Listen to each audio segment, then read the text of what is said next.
Nunca fui do tipo que acreditava em histórias de espíritos presos em objetos. Sempre achei que aquilo era invenção de gente impressionável ou de filmes baratos. Mas tudo mudou no dia em que entrei naquela loja de antiguidades, escondida num beco estreito do centro velho da cidade. Era um lugar apertado, com cheiro de madeira úmida e coisa velha, onde o silêncio era cortado só pelo tic-tac de um relógio antigo pendurado numa parede encardida. E foi lá, entre quinquilharias e móveis empoeirados, que encontrei o espelho. Ele não era grande, talvez do tamanho de um monitor de computador, com moldura de madeira escura e desenhos entalhados de maneira artesanal. O vidro tinha algo estranho, não estava sujo, mas parecia denso, como se escondesse uma névoa por trás. Quando perguntei o preço, o dono da loja, um homem idoso de olhos fundos e pele pálida, me olhou como se esperasse que eu desistisse. "Esse aí já causou muito choro", disse com voz rouca. "Mas, se quiser levar, é seu." Achei que era papo de vendedor querendo criar mistério e aceitei na hora. Coloquei o espelho no corredor do meu apartamento, em frente ao meu quarto. Nos primeiros dias, ele parecia apenas mais um objeto decorativo. Mas então começaram os detalhes. A primeira coisa que notei foi que meu reflexo parecia atrasado, como se me observasse com um leve atraso de milésimos de segundo. No início, pensei que era a imaginação, mas comecei a reparar que às vezes, quando passava pelo corredor, meu reflexo não me imitava. Ele me encarava, com olhos secos, parados, sem piscar. Teve uma noite em que acordei com sede. Era um pouco mais de 3 da manhã. Fui até a cozinha e, ao voltar, vi algo se mover no espelho. Algo que não estava no corredor real. Parei. O coração acelerou. Me aproximei devagar e vi eu mesmo. Mas com o rosto distorcido, os olhos negros e um sorriso que não me pertencia. Um sorriso que me congelou. Aquilo não era um reflexo. Era outra coisa. Algo que estava me imitando. Nos dias seguintes, evitei passar por ali. Comecei a cobrir o espelho com um lençol escuro. Mas, mesmo coberto, eu sentia a presença dele. Uma pressão no ar. Um peso estranho nos ombros. Os sonhos pioraram. Pesadelos com corredores sem fim, onde o espelho me chamava, sempre com aquela voz abafada, como se falasse debaixo d'água. "Deixe-me entrar. Deixe-me ver como é sentir." Acordava suando, com a garganta seca, e o espelho sempre parecia mais perto. Pedi ajuda a uma amiga que entende dessas coisas. Quando ela entrou no apartamento, travou no meio da sala. Disse que sentia algo errado ali, um tipo de energia densa. Quando mostrei o espelho, ela ficou pálida. Disse que ele estava ancorado, que aquilo não era um espelho comum, que podia ser um portal ou um recipiente. E, mais importante, que nunca deveria ter sido tirado do lugar onde estava. Tentei devolver. Voltei à loja, mas ela simplesmente não existia mais. O beco estava vazio, como se nunca houvesse tido nada ali. Nem placa, nem porta. Só um muro pichado e silêncios. Foi ali que o medo me tomou de verdade. Algo estava grudado em mim. Algo que me observava por dentro, esperando um momento de fraqueza. E aquele espelho era a porta. Mas o pior ainda estava por vir. Depois da tentativa fracassada de devolver o espelho, minha casa deixou de ser um refúgio.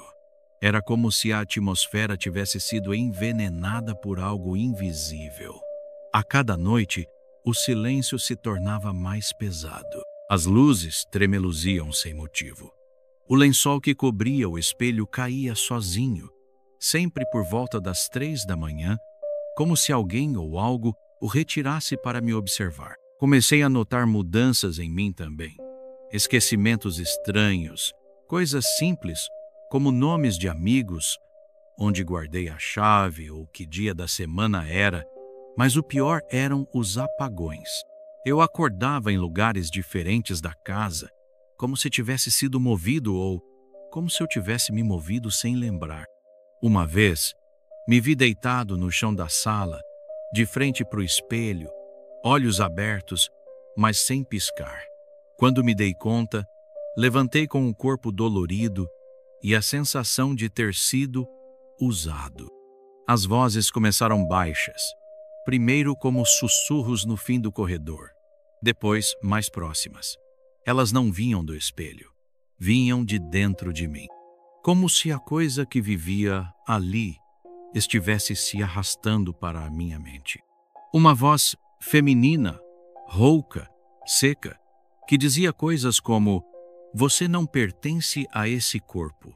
Me deixa viver. Só quero ver como é respirar." Eu passava noites em claro, encarando o espelho, perguntando o que ele queria. E ele respondia, não com palavras, mas com reflexos errados. Em uma madrugada, resolvi encarar aquilo de frente. Me sentei diante do espelho e o encarei por quase 1 hora. O ambiente parecia gelar, mesmo com as janelas fechadas. Foi quando percebi que o reflexo estava sorrindo. Eu, ali, imóvel. Mas o reflexo sorria de volta e pisquei. E o reflexo não piscou comigo. Ao contrário, ele se moveu sozinho. Levantou a mão e encostou no vidro. E eu não me mexi, como se aquilo ali estivesse me desafiando, mostrando que estava no controle. Corri até a cozinha, peguei um martelo e voltei decidido a quebrar aquela coisa. Mas quando ergui, algo segurou meu braço. Não tinha ninguém ali fisicamente, mas senti uma força firme, fria, segurando meu pulso. Me jogou contra a parede com violência. Fiquei atordoado e o espelho, inteiro, intacto, como se risse de mim. Nos dias seguintes, comecei a me isolar. Amigos pararam de ligar. Minha família começou a se afastar. Minha expressão no espelho do banheiro não era mais minha. Eu parecia oco, como se algo estivesse consumindo pedaços da minha alma. Devagar. Meu olhar estava apagado. Passei a ter medo de dormir, porque toda vez que meus olhos se fechavam, eu sonhava que estava dentro do espelho, preso, do outro lado, gritando, batendo no vidro, vendo meu próprio corpo ser usado por outra coisa, uma cópia perversa de mim mesmo. Na última noite, antes de eu tentar fugir de casa, o espelho me mostrou algo pior. A imagem da minha mãe, caída, no chão do corredor. Era um reflexo, mas ela não estava ali de verdade. E eu entendi. Aquilo queria me quebrar. Queria que eu cedesse, que eu aceitasse que não era mais dono de mim. E por um momento, eu pensei em ceder. Era cansativo demais resistir. Mas no fundo, uma parte de mim ainda queria lutar. Decidi que era a hora. Ou eu me livrava do espelho, ou ele me devoraria por completo. Naquela madrugada, amarrei o espelho com panos grossos e prendi com fita. Cada toque no vidro parecia pulsar como pele quente. Coloquei no porta-malas e dirigi até uma estrada abandonada fora da cidade. A chuva caía fina. Os faróis do carro pareciam mais fracos do que o normal. Quando parei o carro, o ar estava mais denso. Era como respirar medo. Cada passo até a beira do penhasco parecia empurrado por mãos invisíveis. Ao tirar o espelho do carro, ouvi meu nome, baixo, arranhado, como uma criança com a garganta ferida chamando por socorro. Hesitei. O espelho começou a vibrar. A fita estourou. O pano caiu. E ali estava o reflexo. Mas não era eu. Era uma versão apodrecida, com os olhos brancos, vazios. Ele me olhava como se soubesse tudo o que eu pensava. Ele sussurrou: "Você já está do lado de cá." Congelado, eu caí de joelhos, O espelho começou a sangrar. Linhas vermelhas escorriam como lágrimas do vidro. Tentei me levantar, mas algo me puxava para o reflexo. Não com força física, mas mental. Era como se minha alma estivesse sendo sugada para dentro dele.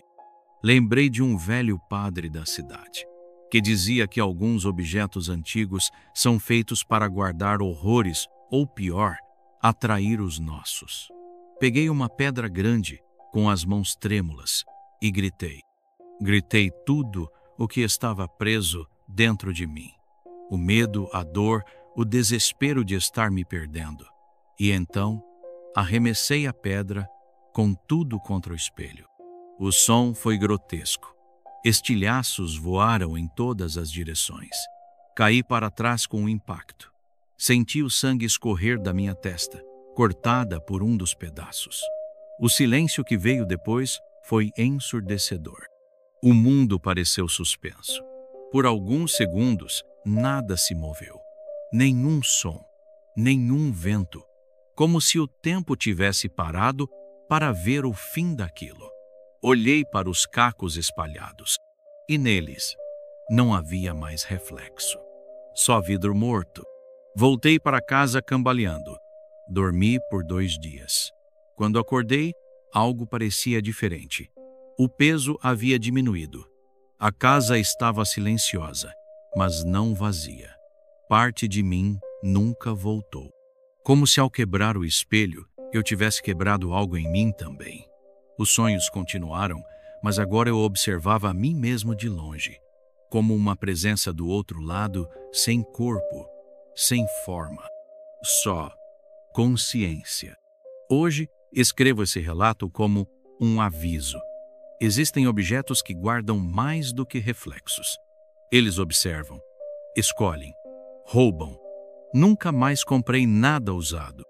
Nunca mais olhei para um espelho da mesma forma.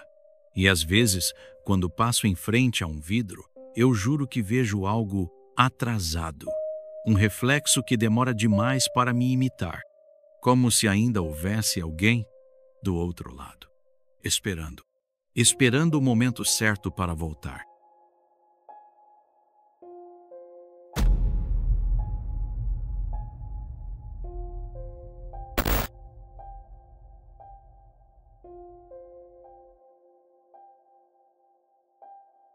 Sempre achei Dona Margarida estranha. Era uma velhinha magra, de olhos fundos e pele enrugada como casca de árvore. Morava sozinha na casa ao lado da minha, uma construção antiga e encardida que parecia esquecida pelo tempo. Dizia bom dia com um sorriso frio demais, como se apenas imitasse gentileza. Mas não era isso que me inquietava. O que me deixava em alerta eram os sons. À noite, vozes baixas vinham da casa dela, sussurros que pareciam vindos de alguém conversando com o escuro. Aquilo nunca soou normal. Comecei a observar mais. Quando passava perto do quintal dela, sentia cheiro de queimado, como ervas secas misturadas com alguma coisa podre. Em um sábado de manhã, vi algo ainda pior. Havia um gato morto na calçada, com símbolos desenhados ao redor do corpo com giz vermelho. Os vizinhos ignoraram. Só eu parei. Olhei para a janela da casa da Dona Margarida e a vi lá, parada, olhando diretamente para mim. Não sorriu dessa vez. Apenas olhou. Seus olhos não piscavam. Senti um arrepio que me atravessou inteiro. Comentei com minha mãe, mas ela mandou eu parar de bobagem. Disse que a senhora era apenas excêntrica, uma idosa solitária. Mas no fundo eu sabia que havia algo errado. No dia seguinte, acordei com barulho vindo do meu quintal. Espiei pela cortina. E lá estava ela, a velhinha, agachada perto do meu pé de alecrim. Fazia um gesto estranho com as mãos, como se arrancasse algo invisível do solo. Saí correndo até o portão e gritei. Quando cheguei, ela já não estava. Sumira. Nenhuma marca, nenhum rastro, como se fosse um vulto. Naquela noite, travei a porta do quarto e deixei a luz acesa. mas acordei com a sensação de não estar sozinho. Senti um cheiro forte de enxofre no ar. Quando abri os olhos, vi algo se mexendo no canto do teto. Algo que não era sombra. Parecia um contorno escuro e disforme, como um corpo torcido. Me levantei de um pulo, acendi todas as luzes da casa. Nada. Mas a sensação não passou. Era como se algo tivesse entrado e deixado um pedaço de si ali. Na manhã seguinte haviam marcas no espelho, palavras escritas com algo que parecia fuligem. Fui até a casa dela. Queria enfrentá-la, saber se estava me seguindo, se tinha invadido minha casa. Mas antes que eu pudesse bater, a porta se abriu sozinha. A sala estava escura, cheia de objetos pendurados no teto, penas, ossos, fitas pretas. No chão, velas acesas. O ar era pesado. Me aproximei, chamando seu nome, e ouvi passos leves vindo do corredor. Ela apareceu com um vestido velho e olhos mais fundos do que nunca. Você viu demais, disse. Sua voz era fraca, mas cortante como faca. Agora a coisa acordou, e ela vai te seguir. Não consegui responder. Saí correndo. Desde então, tudo piorou. Sinto que não estou mais sozinho nem quando estou. As sombras da casa se alongam demais. Os espelhos refletem algo que se move atrás de mim, mesmo quando não há ninguém. Tenho sonhos com rituais estranhos. E em todos eles, Dona Margarida está lá, sorrindo enquanto corta minha pele com uma lâmina feita de osso. Acordo suando, com marcas vermelhas no corpo que não sei explicar. Me sinto como se estivesse sendo devorado por dentro, como se algo estivesse tomando meu lugar aos poucos. Fui até a igreja da cidade em busca de ajuda. Contei parte do que estava acontecendo ao padre. Ele me olhou com expressão cautelosa, como se já tivesse escutado algo parecido antes, mas não queria admitir. Me abençoou e me entregou um pequeno frasco com água benta. Evite provocá-la. Essas coisas se alimentam do medo. Se for real, ela não está sozinha. Saí dali pior do que entrei. Aquilo confirmou o que mais temia. Eu não estava enlouquecendo. A bruxa, ou seja lá o que ela fosse, sabia que eu sabia. Naquela noite deixei o frasco de água benta perto da cama. Acendi velas e tentei manter a mente firme, mas os ruídos voltaram. Agora, mais altos. Pareciam vir do telhado, mas era impossível.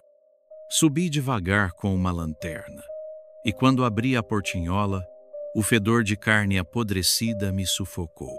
Não vi ninguém, mas havia galhos secos presos nas vigas e ossos amarrados com linha vermelha pendurados como móveis. Fechei com força, trancando tudo. Meu coração batia como um tambor desgovernado. Eu não estava apenas sendo observado. Eu estava sendo marcado. No dia seguinte, Dona Margarida me esperava no portão. Você tem olhos curiosos demais, disse. Esses olhos precisam descansar. E então sorriu. Mas não era um sorriso humano. Seus dentes pareciam mais pontiagudos. Havia algo na pele dela, um movimento por baixo, como se houvesse algo rastejando dentro de sua carne. Fingi não ouvir. Entrei e tranquei todas as portas. Liguei para minha tia, que mora em outra cidade. Inventei que precisava visitar por uns dias. Ela topou na hora. Arrumei uma mochila e planejei sair naquela mesma madrugada. Às 3 da manhã, com a rua mergulhada em silêncio, saí sem fazer barulho. Caminhei até a esquina, evitando olhar para a casa dela. Mas era impossível ignorar. A porta da frente estava entreaberta, e uma luz vermelha vinha de dentro. Do nada, ouvi uma risada baixa, seca, que parecia vir de todos os lados. Corri, peguei o primeiro ônibus e só respirei aliviado quando vi a cidade sumir pelo vidro. Mas mesmo longe, a sensação de estar sendo seguido continuava, como se algo tivesse entrado na minha mochila ou na minha pele. Na casa da minha tia, as coisas pareciam melhores, durante o dia, ao menos. Mas à noite, os mesmos sonhos voltaram. A mesma figura de olhos negros, com o rosto de Dona Margarida, aparecia para mim, sussurrando palavras em uma língua que eu não entendia. No terceiro dia, minha tia disse que me viu andando pela casa de madrugada, com os olhos fechados. Disse que eu parei na frente do espelho da sala e falei algo estranho, mas eu não lembro de nada disso. Comecei a sentir medo de mim mesmo, como se não fosse mais só ela. Naquela noite, tentei não dormir. Bebi café, liguei todas as luzes, deixei a televisão ligada no volume mínimo. Mas em algum momento cochilei. Acordei com o som de algo quebrando no banheiro. Corri até lá e encontrei o espelho estilhaçado. No meio dos cacos, uma palavra escrita com algo que parecia sangue. Volta. Meu corpo inteiro congelou. Tentei ligar para minha tia, mas o telefone não tinha sinal. Olhei pela janela.